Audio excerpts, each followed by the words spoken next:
நீங்கள் என்னைக்காவது பாலவாக்கம் பீச் பக்கம் போனீங்கன்னா இங்கே பட்ஜெட் ஃப்ரெண்ட்லியாக இருக்க இந்த டீ டாக்கிஸ் ட்ரை பண்ணி பாருங்கள்.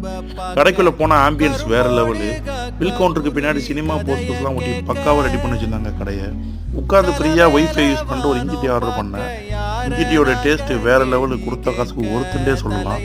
உட்காந்து 6 மரம் இஞ்சி டீயை குடிச்சு முடிச்சுட்டு பில் பே பண்ணலான்னு பில் கவுண்டர் பக்கம் போனால் யாருக்கோ ப்ரிப்பேர் பண்ணி வச்சு இந்த பாஸ்தாவை பார்த்து டெம்ப்ட் நம்மளும் ஒன்று சொல்லலான்னு பிங்க் சாஸ் பாஸ்தா ஆர்டர் பண்ணேன். அதோடைய பேர் மட்டும் தான் வாய்க்கில் நுழைஞ்சிச்சு. ஆர்டர் பண்ண 10 நிமிஷத்தில் பாஸ்தா பிளேட்டுக்கு வந்துச்சு.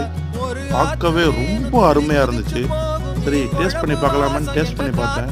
டேஸ்ட்டும் நல்லாவே இருந்துச்சு. இது வரைக்கும் நான் பாஸ்தா சாப்பிட்டது கிடையாது எங்கேயும். இதுதான் ஃபஸ்ட்டு தடவை பாஸ்தா சாப்பிட்ட எக்ஸ்பீரியன்ஸு. எனக்கு ரொம்பவே பிடிச்சிருந்துச்சி. இந்த கடையை ரொம்ப டேஸ்ட்டாக கொடுத்துருந்தாங்க பாஸ்தா. நல்லா இருக்குது, சூப்பராக இருக்குது. ப்ரைஸையும் சாப்பிட லொக்கேஷனையும் நான் கமெண்ட்டில் போட்டு பின் பண்ணுறேன். மறக்காமல் அதிரேஜ் ஃபாலோ பண்ணுறேன்.